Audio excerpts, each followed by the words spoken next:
Good afternoon, ladies and gentlemen. Welcome once again to the Staten Island Bowling Club, and my name is Don Walters. And this weekend we find ourselves at Hudson Bayonne Lanes in New Jersey with our second stop of the year for the Staten Island Bowling Club. We have narrowed our field of competitors down to our top 8 qualifiers, and they are, as we speak, in match play competition. We have a field of 5 lefties and 3 righties. Among our top 8 competitors is Ronnie Polatsky, who is looking for our second crown this year with the Staten Island Bowling Club.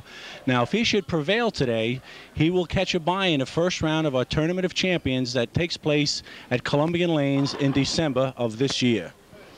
Now, I'm going to take a very quick break, then I'm going to introduce to you my co-host and the manager over here at Hudson Bayonne Lanes, Bobby Kornfeld. Thank you, Donnie. Here with me now is my longtime friend, Bobby Cornfield. How you doing? Nice to see you, Bobby. Alias Cornflakes. We used to call him on Staten Island. I mean, this man managed the show place on Staten Island. He had the Staten Island show place packed with tournaments and everything else. And he was the only one I know that left Staten Island, and they actually did an article about you in the Staten Island Advance that the tournament man was leaving to come back over to his home port, New Jersey. Bob, how's it been going since you've been over here in Hudson Bayonne? To be honest with you, I do miss Staten Island quite a bit, but we've been doing very well over here. Business is going pretty exciting, and frankly, we're looking for the tournament competition. A lot of the bowlers from New York obviously still come over, so we're going right along. Donnie Walters seems to be a long-term sponsor of the bowling center here with his Staten Island Bowling Club. Always treated well when he comes, and today we have 8 people left, 5 are lefties, 3 are righties. And can you give us some characteristics on the house shot? Well, generally speaking, we've been, as always in any center, I'm sure you're familiar with it, we always try to make a shot that's going to balance out on both sides. The left side and the right side are fairly evenly oiled today. We have a few less boards open for them, but we want to make the shot a little bit tougher, so I'd be surprised to see the really big scores. Generally speaking, they're going to have to play from outside, about 3 out on the left, maybe 4 out on the right. Point the ball up. Generally, I would think the straight shooters will probably be a little better off as far as scoring. Well, I see some really good lefties out there. So you have Brenner. He's one of your top lefties on the island. And you have Ronnie, who also is a top lefty on the island. So it isn't that we have a give-me type of shot on the left side, because these are competitive bowlers that we're talking about. On the right side, I don't know exactly what the turnout was. Well, overall, it seems like there wasn't, to be honest with you, there weren't that many righties that appeared to bowl from the house locally, certainly, and not that many from Staten Island. Overall, it was certainly a lot more lefties came into the event. I was surprised to see as many lefties qualify, though, as it did. From what I understand, it was a fairly even balance. I believe we had like 5 lefties and 3 righties. Generally speaking, I would expect to see exactly the opposite. Usually I would expect 5 or 6 righties here, maybe 2 lefties in the finals, but I think the number of bowlers is what produced that result. Bobby, you always had a lot of tournaments. Wherever you went, you always made sure the center had some type of tournament activity. Do you have anything special planned for Hudson Bayonne? Well, we're coming up with the New Jersey Classic, which formerly, I guess, would be considered the Showplace Classic to the bowlers from Staten Island and possibly the Brooklyn area. The Showplace Classic is going to run from June 24th right through to July 30th.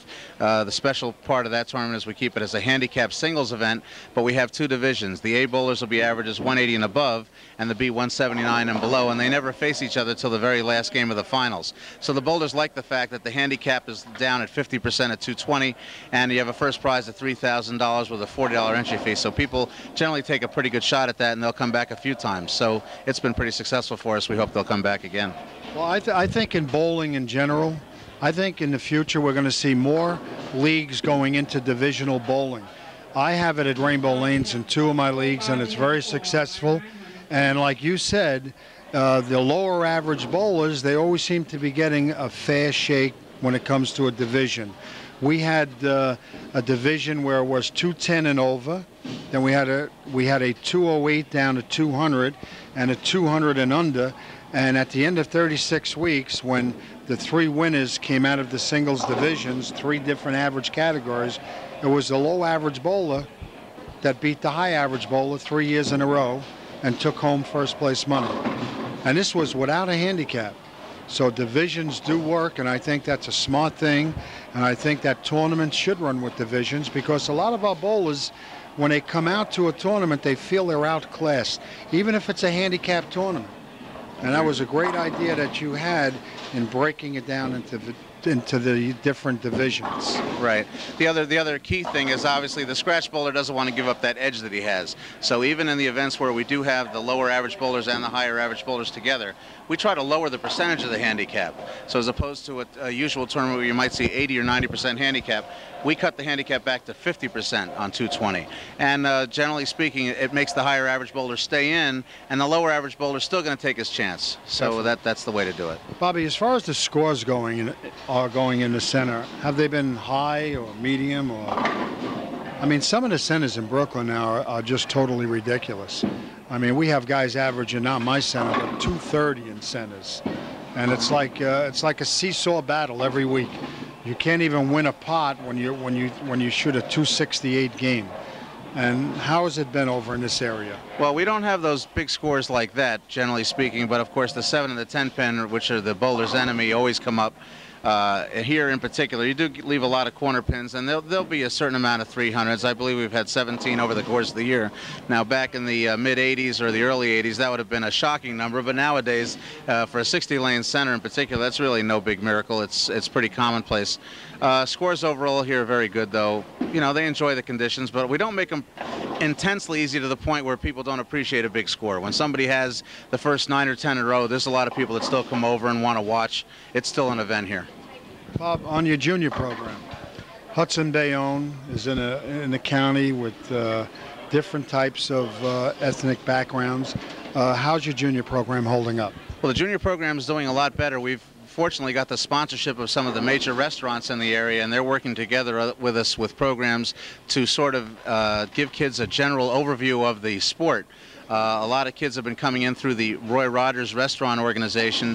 They put our flyers out on the desk, and we in turn work a promotion with them, or when they bowl here, we give them a coupon for food discounts, and when they go over there to eat, they give them discounts to go bowling. So we work out mutually together. It's brought in an entirely new clientele, a lot of parents who had never might have brought their kids bowling before, and let me tell you, any proprietor knows that if you don't have a junior program, then down the road you're going to be in a lot of trouble.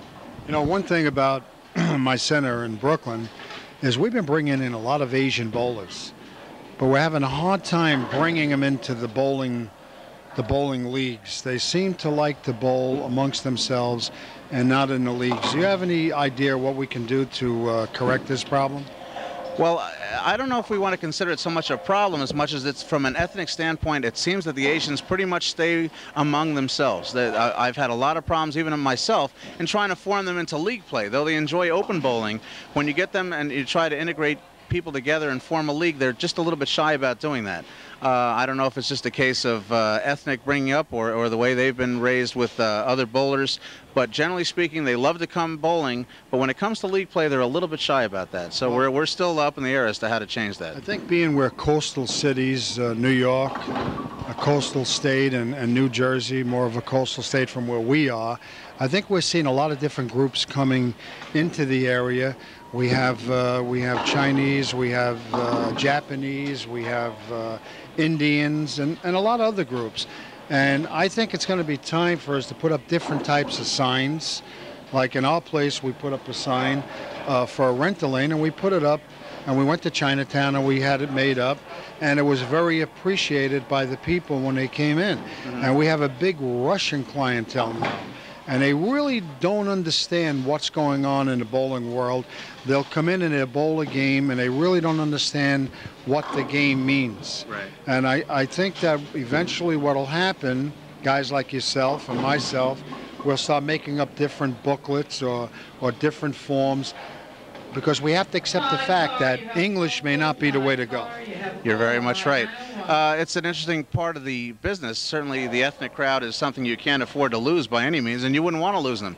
They're great bowlers. They come in. They're out to enjoy the game. Frankly, the European market and the Asian market is something that is just going leaps and bounds. I'm sure the people from Brunswick and AMF and all the people in the bowling industry would tell you that from the European and the Asian standpoint, bowling is taking off phenomenally. It's in America that we're just trying to get our business built back up again. So we have to cater to their needs and let things keep going from there. Well, a lot of things are going on in bowling, Bobby. I've been over in Italy, and I was in Rome, and over there they don't have any bowling leagues. It's an amazing thing.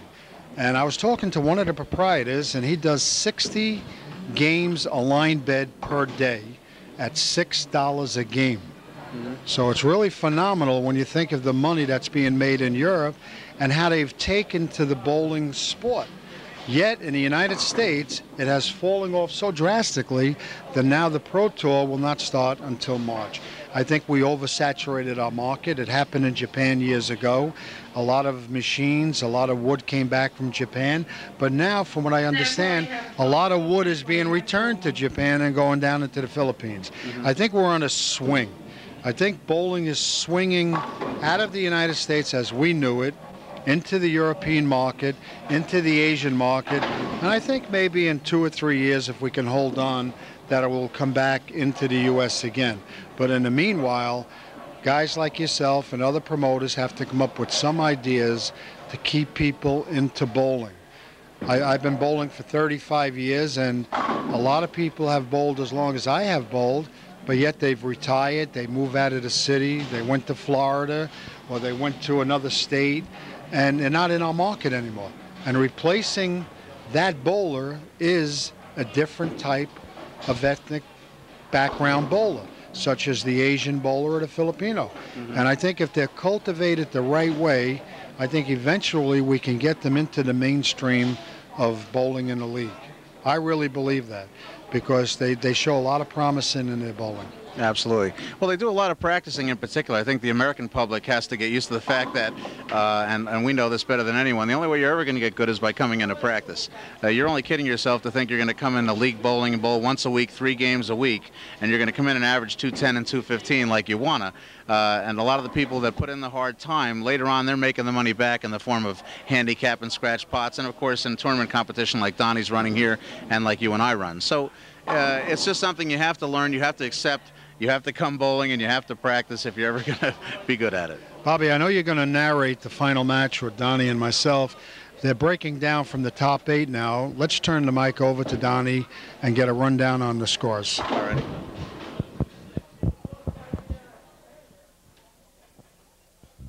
Since I ask you. Okay, Bob Kornfeld here with Dorothea Perkins, just bowled against Lenny Revere, and she's going to finish a very creditable 5th here at Hudson Lanes. Dorothea, were you nervous under the lights first time bowling in head-to-head matches here in a tournament competition? Yes, I was. Well, now, was there any particular point in the match that you thought you had him beat and he sort of came back on you and surprised you? Or 6th frame on. From the 6th frame on it happened? Have you, now you bowled in tournaments here before. Have you cashed before as far as tournament play goes? Yes, I have. And what were your other cashing positions? First place twice in the mixed double, and first place with the double handicaps, and cashed a few times with the MBT tournaments too. Okay, well, the Staten Island Bowling Club welcomes Dorothea Perkins to our group here, and we congratulate her on her 5th place finish today. Thanks very much. Hello, folks, and welcome back to Hudson, Bayonne with this month's stop with the Staten Island Bowling Club. And I have with me the bowlers that finished 7th and 8th place in this month's event here at Hudson, Bayonne. To my right is left-handed Bobby Kafel, and to my left is Rusty Richards. Now, Bobby, I'm going to start with you only because you finished 7th, 1 notch higher than Rusty Richards. You come into qualifying last Saturday. You made the board your first round of qualifying. You had a very terrific match, your first game today against Greg Tolwinski. You put the pedal to the metal. Greg needed a double in the 10th frame to beat you, and he got it. Well, that he did. I used the wrong ball. It was too late for me to move. When I started moving, I was just hoping that he would open or not double at all, so maybe we go into another game roll-off. But it was only 1 pin separating us going into the 9th frame. It was a good match.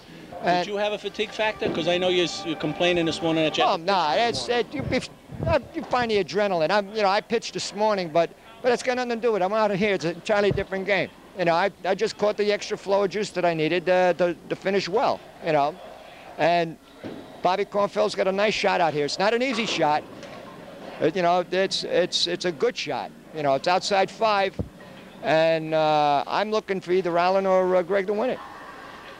Well, you had a great match with Greg, and as always, you got defeated. And as always, and I don't mean to say that you always get defeated. No, what I I mean mean to say is that you are always gracious in defeat, as you always are. Oh, sure, especially when I got Rusty next to me. What the heck, another lefty. I don't feel too bad at all. Between you. No, it was good. I enjoyed it. I'm gonna try and make you one at the Lyceum next week. We will be there, sir. You know. And thank you very much. Please. As always, thank you, Robbie. Thanks for making the trip. 726. Thank you, Rob. As always. Okay, now you, young lady. Yes. You come over here yesterday, and I made a comment to some of the bowlers that were watching yesterday. You, for your second squad of qualifying, which I think was our last qualifying squad for yesterday, had some pressure on you immediately because you knew what you needed going to your last game. That's correct. It come down to your key shot to qualify to get into the finals. Your key shot was the 9th frame yesterday. You had 2 pins to play with coming to the 10th frame. It ended up in a tie with Ronnie Pulaski to propel you to our final matches of today. And I think that gave you a big sigh of relief that I'm finally there. Well, yeah, I was happy to qualify. I just think that, as Bobby said, the shot was a little bit different today, and I think I shined up my ball, and I shouldn't have shined it up because with the fresh oil, it didn't come back. In the first 3 frames, I had 3 wide open splits, and I couldn't recover from there because my opponent got his marks, and it was just too hard to catch up. Correct me if I'm wrong. You were playing a different shot today. I noticed that you were throwing your ball much more inside today than you normally do. No, I moved inside when I got the splits, which was not the right move either. It's not your game. There was no move for me today. By shining up the ball, I defeated myself before I started. Okay, so I know we're going to see you next month at Columbian Lanes. Correct. I'll be at Columbian Lanes, definitely. Okay, and as always, Rusty, I thank you very much for bowling with us and making our club successful. Okay, there are just 2 of the bowlers. We have now 4 bowlers remaining. We have Alan Brenner, the #1 seed after qualifying, who shot a 750 scratch to garner that honor. He's bowling against Tony Saligno, who defeated Rusty Richards. And in the other match, we find Len Riveri bowling against Greg Tolwinski. Now, it's interesting that we had 5 lefties at the onset. The only lefty remaining is Alan Brenner. And we'll bring you some of those bowlers in a minute. Welcome back, folks. We're here at Hudson Bayonne Lanes with our Staten Island Bowling Club, our second stop of the year. And I have with me, to my left, Len Revere. And Lenny finished 4th place overall this month at Hudson Bayonne. Lenny, there are certain people, and I shouldn't say this publicly, but I have to talk to you from my heart. There are certain people in my Staten Island Bowling Club that I'm always cheering for, and you are one of those people. You're here every month religiously. You give me 2 squads every single month. You never complain about everything. You've always maintained a certain level of dignity and integrity that is great for the game. You finished 4th place. I'm so happy for you. You won your first game today in a very tough match against a young lady over here at Hudson Bayonne. Yes. Who threw a ton of ball. Your second match against young Greg Tolwinski, who's becoming a real lion on our tour. Right. You had him in a position where you could put him away. He made a terrific comeback to beat you. Right. Well, I didn't feel so comfortable with the lanes because my ball was not coming in clearly, and maybe I just put myself down. I knew I had a chance when he threw that gutter ball. I knew I had a chance, but the ball was not coming up as sharp. I didn't feel so confidence on that pair of lanes. I don't know if I would have done an adjustment, I would have probably done better. But 4th place, I'm happy. Got no complaints from me. And like I said, if any of my friends wants to join this Staten Island Bowling Club, be my guest. It's fun, and there's nothing else I can say about this. Lenny, I think this is your highest finish ever with us, right? 4th place? Yes. This is the second time I came in 4th place. Okay, well, maybe this one you're going to learn something from this venture. Yeah. The next 2 weekends we're going to be at Columbian Lanes. I know we're going to see you there, and hopefully you'll be looking down from 1st place.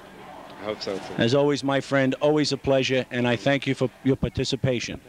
Okay, we are narrowed down a championship match which features tournament leader, high qualifier, left-hander Alan Brenner, and he's going to be bowling Greg Towlinski for the right to represent Hudson Bayonne in our Tournament of Champions.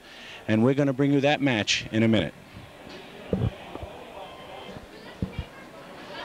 I'm here now with Alan Brenner, the #1 qualifier for today's action. Alan, I got to ask you a question. We had 8 bowlers qualifying today in the finals. 5 were lefties and 3 were righties, and yet, you being a left-handed bowler, you will be going against a right-handed bowler. Do you think there has been any change in the condition from yesterday to today? Well, Bob, I really can't say about yesterday since I wasn't here, but from watching Greg bowl, I think he's playing a great shot. He's playing with the shot has been played, unlike some of the other righties who were pretty much playing inside. Greg is playing all the way outside, which is a great shot on the right side, as it is a great shot on the left side. I think the shot is fair. I just think Greg is playing it correctly. Well, I noticed one thing watching some of the bowlers bowling today. You couldn't let up on your speed being on the outside shot. You had to keep your speed. When you did that, the ball would walk right in. Now, there's only 1 pin difference in the final match between you and Greg. 1 pin. So we're going to have almost like a scratch match. I'm not going to ask you anything about Greg, and I'm sure Donnie isn't going to ask Greg anything about you. But knowing that you're a competitive bowler, and I've watched you bowl in the past, and Greg also a very good bowler, I think we're in for a very interesting match, and I think that perhaps maybe tomorrow in Staten Island we could say something about this match. Yes, I'm looking forward to this match with Greg right now. And truthfully, what I have to do right now, I guess, to win this match will be just to stay focused, not worried about what Greg does. Just make my shots and concentrate on not missing any spares. And I should be all right. Alan, before I turn the mic over to Donnie, or Bob Cornfield, rather, he's going to interview Greg. I'd like to ask you something about the Las Vegas tournament that's coming up. I know you've been active in that tournament the last couple of years. What about this July? This July, I'm again going to Las Vegas. I'm looking very much forward to being there. It's a great tournament. It's a lot of action, a lot of excitement, and just a lot of fun being in Las Vegas. And like anything else, you need a lot of luck in that tournament. Yes, it's all luck, and maybe I can come home winning $200,000 there. I'd love it. I think last year we had an accountant from Queens. Was that last year or the year before? 2 years ago. That was DiMartino was his last name. I forget his first name. Yeah, a young kid from Queens. That was 2 years ago. Last year was a kid from Hawaii who won. And you never know. You never know what's going to happen.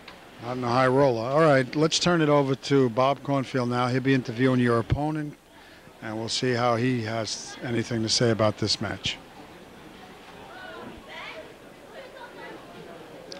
Okay, Bob Cornfield here, General Manager of Hudson Lanes, with Greg Towlinski, our finalist in the Staten Island Bowling Club. Greg, I've watched these other 2 matches, 2 of them comebacks in the 10th frame both times. Now we have the classic matchup, a righty against a lefty. Not to be biased in any way, but obviously it looks like the left side is pretty wide open today. How do you intend to counter that as far as what you're doing? Do you have a good shot out there? What do you think conditions are like? Well, I have to keep the ball outside. I can't worry about what Alan's doing, and I'm playing 5 to the gutter, and if I got to keep the ball out there. There's no room for a mistake. If you come inside a little bit, you leave a washout. Too far out, you throw it in the gutter. Mm-hmm. As far as corner pins go, have you been leaving a lot of them today so far, or what do you think has been the situation with that? Have you been in the pocket? Have you been striking? I've been in the pocket. In my first 2 matches, I think I left 2 10 pins. So pretty much I've been carrying it so far. Okay, what kind of ball are you using today? I'm using a Barracuda.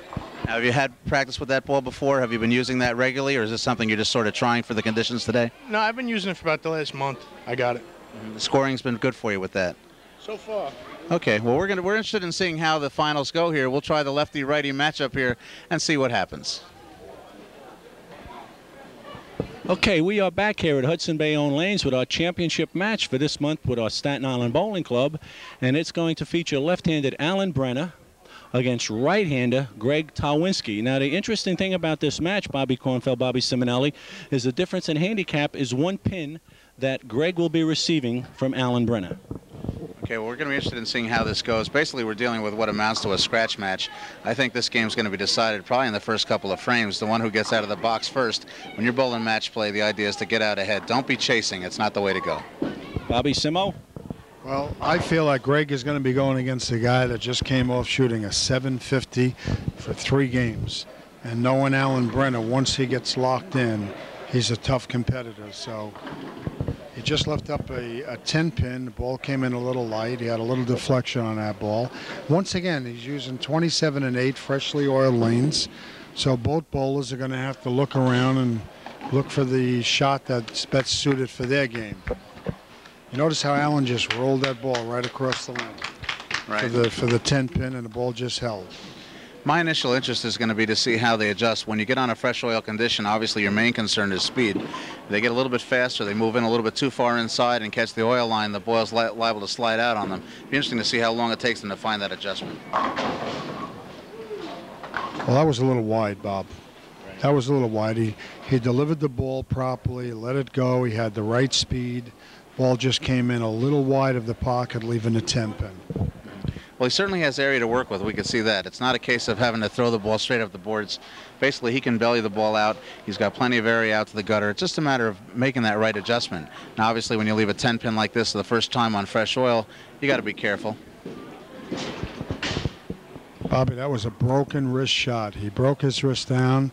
He was a little too far right on that. He should have. If I was shooting that 10 pin, I would have been a little more left, and I would have allowed the oil to carry the ball across the lane. That's exactly how I would have looked at it. When you go on a fresh oil condition, and this goes to bowlers that are either tournament bowlers or in league, you can move over to a fresh condition. Generally speaking, the oil is going to carry that ball down the lane anyway. You don't really have to help it, and sometimes you try to force the ball when in essence you really should just be trying to relax. Just let the ball go through the lane, cross the lane over to the 10 pin. Greg's on lane 28. Sent that out to around the 2-3 board. Ball came back, and he carried a strike. See, the soft speed that he's delivering the ball with gives the ball a chance to come up into the pocket area. That ball finished a little stronger than the ball that he delivered on 27. And I think we're going to look for some type of a change on 27. 27 may be the key to Greg's match. Also, carrying the 10 pin. Also of note, you can see the fact that Allen basically is playing straight up the boards from the outside while our other player here is looping the ball out. It's interesting. They're both playing totally different lines and getting similar reactions. We've got to be very concerned with a guy who loops the ball, though, because when the back ends are jumping like they are here, a lot easier to make a mistake. Well, one thing I just seen on 28, Allen's ball did not finish as strongly as it did on 27. He left the 6 pin on 27. The ball finished very strongly. So what we're setting up here now for is a match where 27 will finish strong for Allen. 28, Allen's going to have to be a little more fully into the pocket. As with Greg is going to have to adjust more to 27 because he's getting the finish on 28. Let's see what kind of adjustment Allen makes on 28.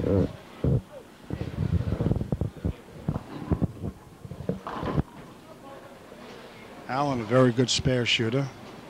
Bowls out of country lanes in Staten Island.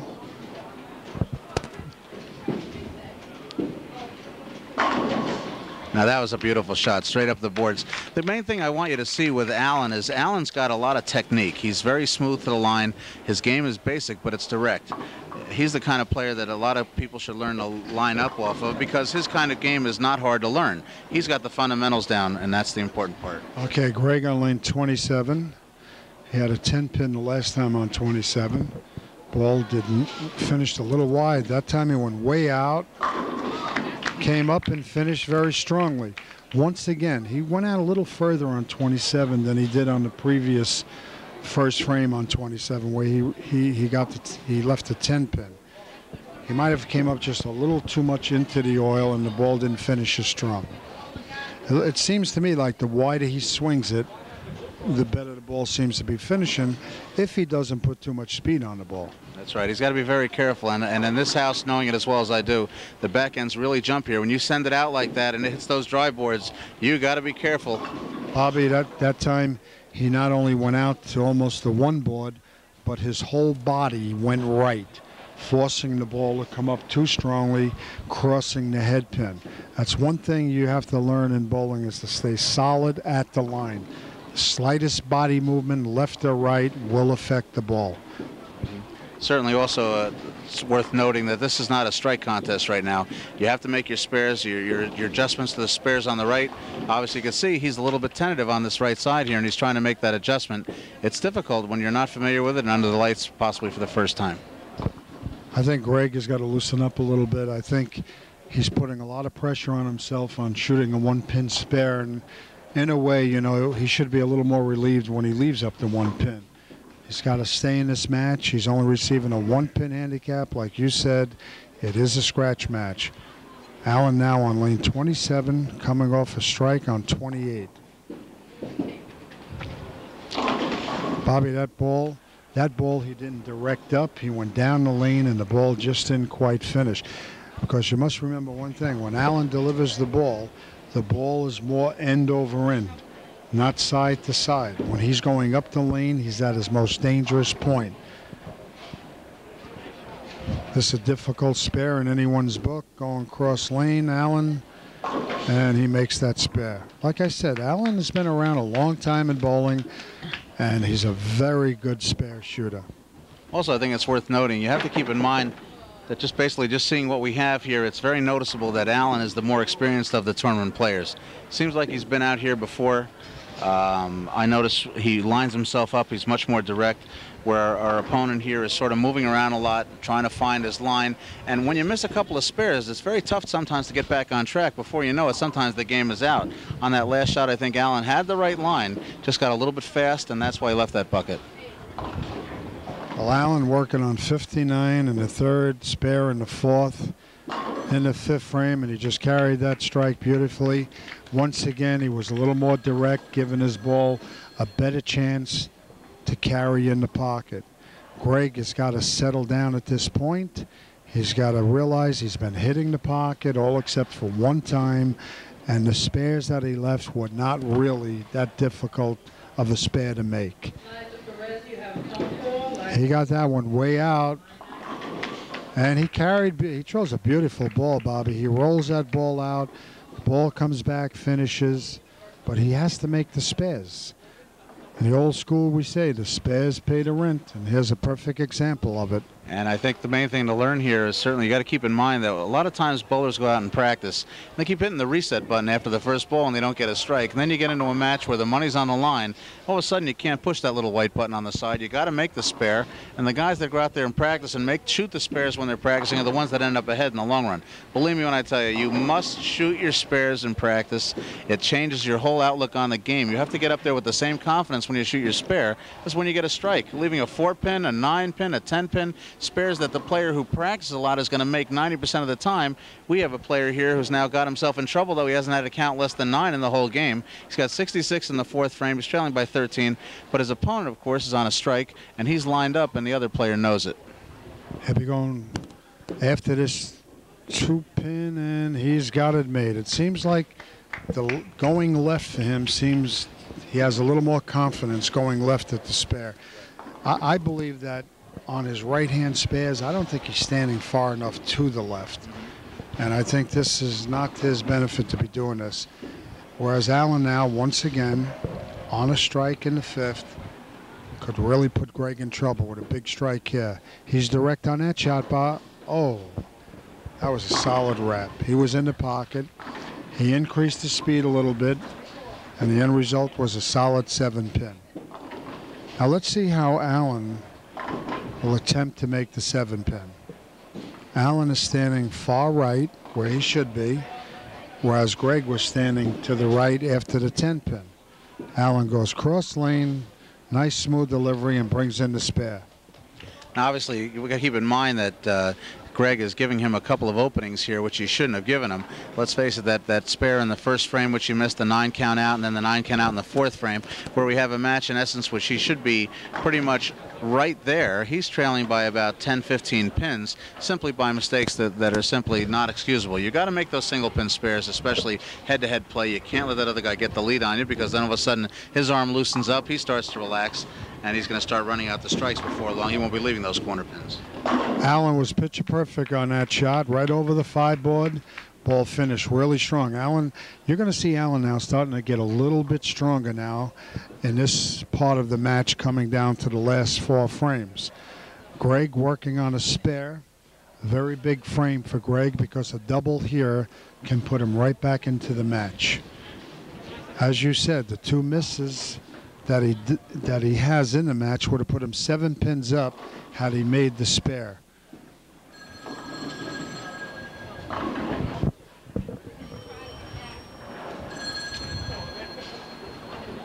Now, obviously, when you leave a bucket, now here's a spare which I guarantee you Greg is really thinking about. He's been having a little bit of problems with those single pins on the right, but now you got an adjustment because you got the bucket on the left. Though a single pin spare on the left is an easy one for a guy who swings the ball. It's an easy shot to chop. He's not going to be sure about the reaction he's going to get. He's going to be wondering himself as soon as he lets it go. Bobby, he was picture perfect. Like I said, he seems to be more comfortable making the spares to his left than to his right. And I hope when he watches this video that he himself will see how he missed both of those spares on his right-hand side. And then he'll be back down into the lanes practicing, and he'll make his necessary adjustments, and he'll be back in action again. As long as your bowling experience is something that you learn from, regardless of whether it's in match play or whether it's in open bowling or league play, very important that from whatever you made, the mistake that you made, don't make it again. If you leave a single pin, if you leave something on the left or on the right, remember what you did, remember the reaction you had. It's very important because lane conditions do change, especially when you're considering in league bowling, either bowling an early shift or a late shift with the way the oil carries down the lane, etc. A lot of different factors come into play. Here with the TV lights on, obviously lane conditions can change quickly. We'll keep an eye on his spares to the left here once again. He sends it out to the 5-border, comes back, and he makes another spare on the left-hand side. I noticed one thing about Greg's game coming into this part of the finishing of the match, that he's getting a little faster with his feet, and he's throwing the ball a little bit too hard, and the ball isn't reacting quite as strongly as it has in the first 5 frames. He had a nice slow speed. He sent it out. Ball came ripping back. Now he's left the bucket on 27, and he left another bucket on 28, we could say, with the 7-pin included. So here comes Alan Brenner now up in the 8th frame, and in one way or another, this could be a very damaging strike to Greg. That's right. If he could throw 2 more strikes here, he'd open up a 32-pin lead, and frankly, Greg is a little bit nervous right now. He's got a lot of work to do ahead of him, and then he's going to have to wait for a mistake from Alan at this point. Lane 27, Alan Brenner sends it way out on that shot, and he leaves up a 10-pin. The 5-pin just cut in front of the 10, and Alan will be going cross lane for another spare. Once again, important to note that Alan doesn't show any kind of nervousness or any kind of negative reaction when he's leaving these single pins. He's calm, he's relaxed, he knows where his opponent stands, he knows where he is at the moment.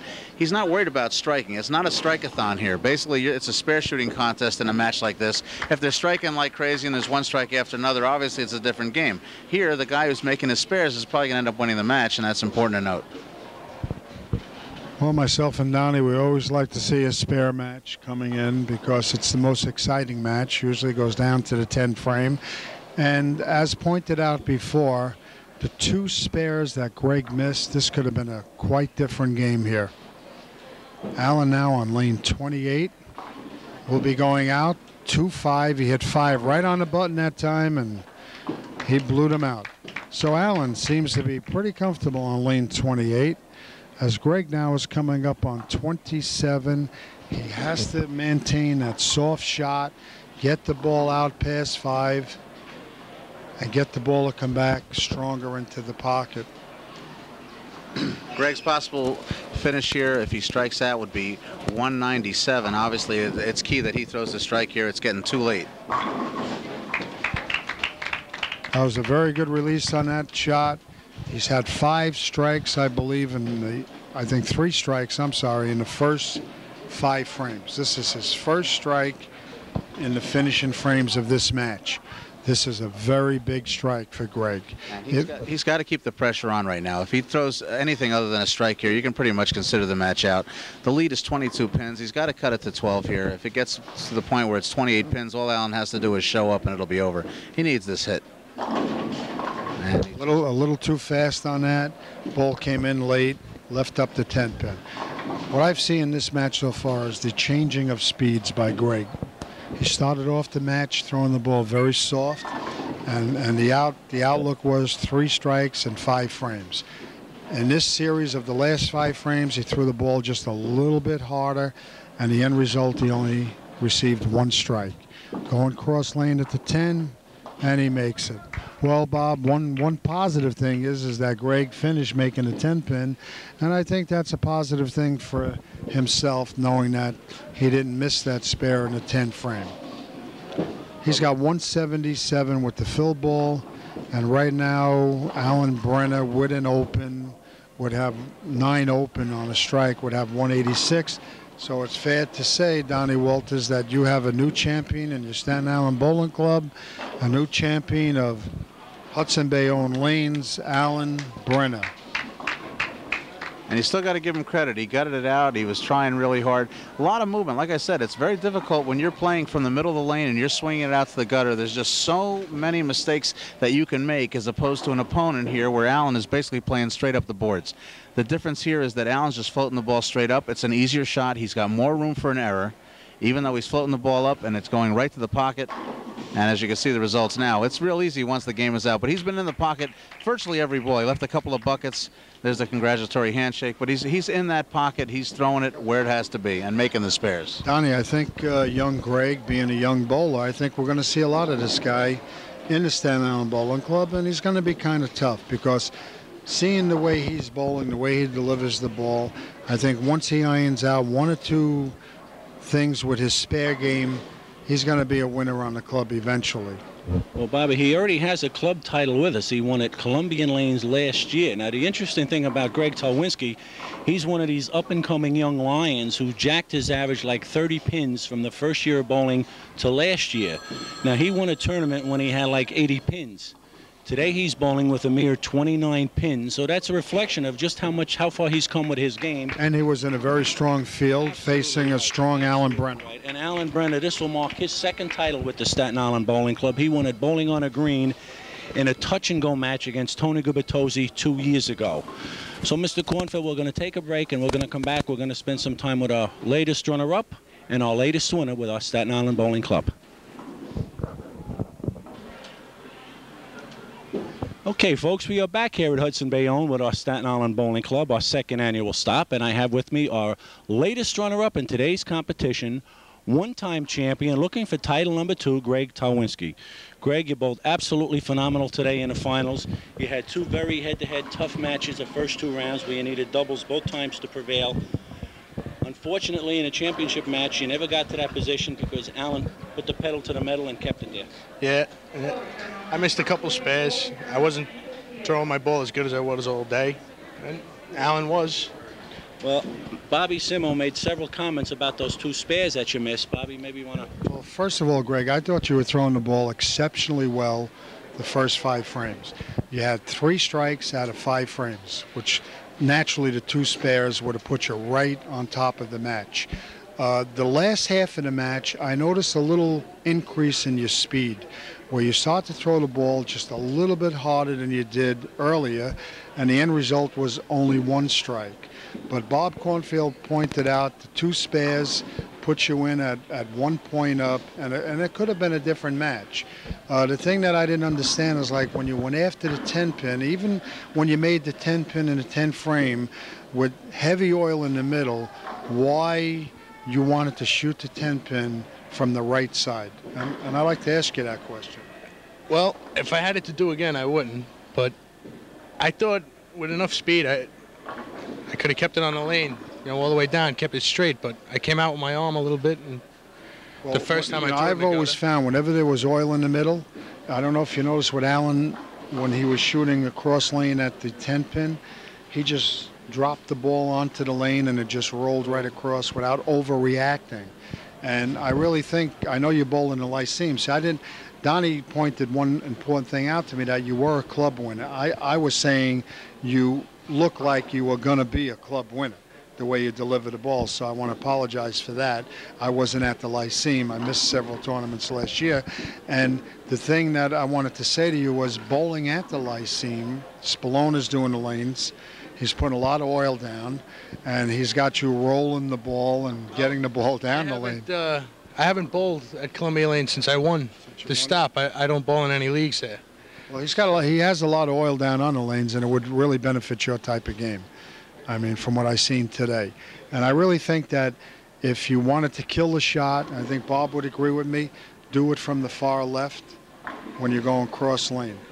The school for bowling has never changed. No matter how old we get or how young we are, the school has always been you shoot spares from certain parts of the lane. And I just love the ball you throw. So I like to congratulate you on a fine performance. You got through a tough field.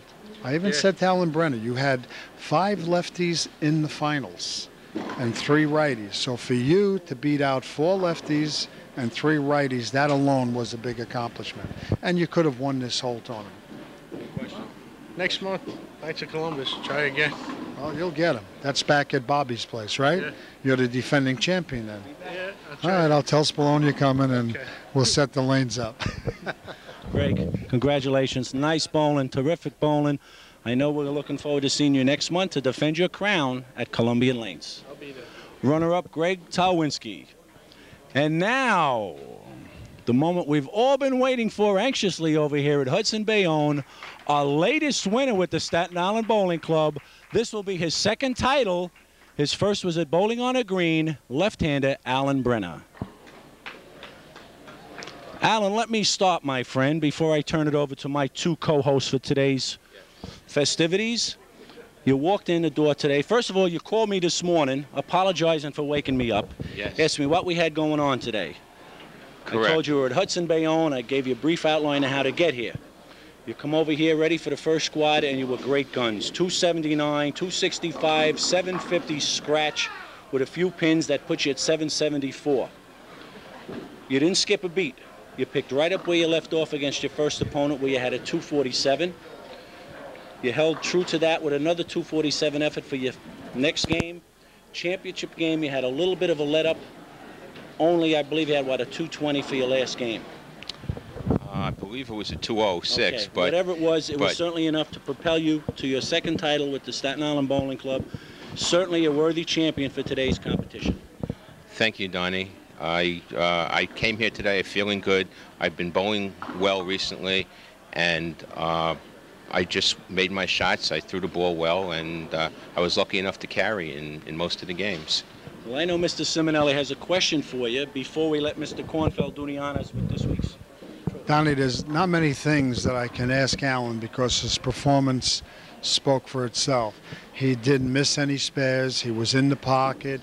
He was lined up properly. But there's only one thing that bothers me about Alan. 750, wins a tournament, and not only for the Staten Island Bowling Club, but I've been watching Alan bowl going back over 20-something years, even sub for me in Gil Hodges Lanes on my team. And the man doesn't show any emotion whatsoever. He's just cool, calm.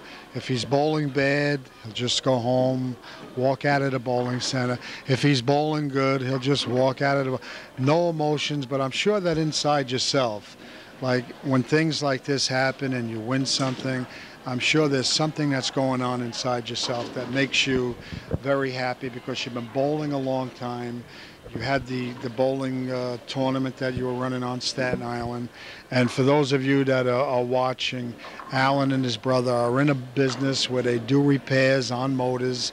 They have a very good business down at the Navy Yard, And, you know, you don't meet many guys like Alan. He's a winner, and even when he loses, he's got nothing negative to say. I asked him about Vegas before. There was no big excitement. Well, you know, I'm going. You know, I think one year he sponsored Rob Vinci, and Rob Vinci did very well, but Alan really didn't get the credit that he deserved for sponsoring Rob Vinci. Because when a young bowler goes to a tournament and someone has to put the money up, everybody looks at the young bowler and they say, wow, that guy's a great bowler. But what about the guy that took the shot? The guy that put the money up, the guy that had the money to lose? Nobody ever says anything about that. And I think you're one of a kind, Alan, and I'd like to congratulate you on a fine performance today. Thank you very much, Bob. I really appreciate what you just said about me. From my heart, I really feel very deeply touched by what you just said. I thank you very much. Well, you know, Alan, I'm speechless. I've been watching you the last couple of years, and, you know, I've seen you for a lot of years. And the last couple of years, you just seem to have matured in the bowling game. I know you love the game. That I do love it because you're a hard worker. You get up early in the morning, you go to work every day, and the job you have is not the easiest job in the world, and yet you find time to come to tournaments on the weekend, to bowl in leagues, and to sponsor a bowler that went to Vegas. So to me, that's very commendable. Very commendable. Thank you. Okay, so we are now going to turn the mic over to our very cordial manager here at Hudson Bayonne, and he's going to do the honors. Well, it's my pleasure, Alan, first of all, to hand you the trophy and make the presentation as champion for the Staten Island Bowling Club on behalf of Hudson Lanes. I wanted to ask you a question myself. I noticed you came in here. You really don't come here very often. Certainly, maybe you've been here one time before. You came in, for the bowlers that are out there, what type of line do you look for when you first walk into a center to try to get yourself lined up? I mean, if you walk in the center and you shoot 279, 247, you're blowing the racks out one after the other, you've never even been in the center. What is your usual goal when you first walk in? How do you find what kind of line you're going to play? Well, the first thing I did is I asked a few of my friends who were here before me. They were practicing. I said, "Where's the shot?" And they said, "It's way outside." So I didn't have much guesswork to do. I can thank all of them for helping me line up right away. I just got out there and threw the ball where they told me to, and it worked. So I had nothing to change. The lanes were very consistent. Do a great job here of keeping the lanes consistent. And maybe I had to move a half a board, and that was maybe it, you know, for the entire time I was here.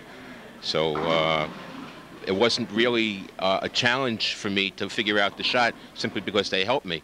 But if coming in for the first time for a bowling center that you don't know, you don't have any idea where to throw the ball, I guess what I usually do is I throw the ball around the second arrow and look for whatever reaction I'm going to get from it. And then I move left of it or right of it, depending upon how I see the ball react.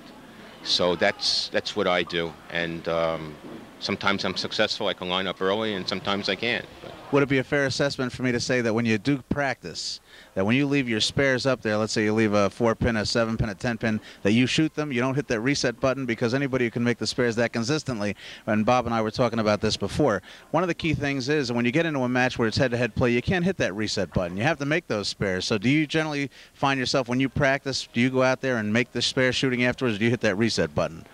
Well, as Bob brought up before, he saw me mature in the last couple of years. I always used to hit the reset button, but what I have been doing for the last year at least is shooting the spares that I leave, and because of that, my spare shooting has improved, and I don't want to leave myself in a situation where I have no idea how to shoot the spare.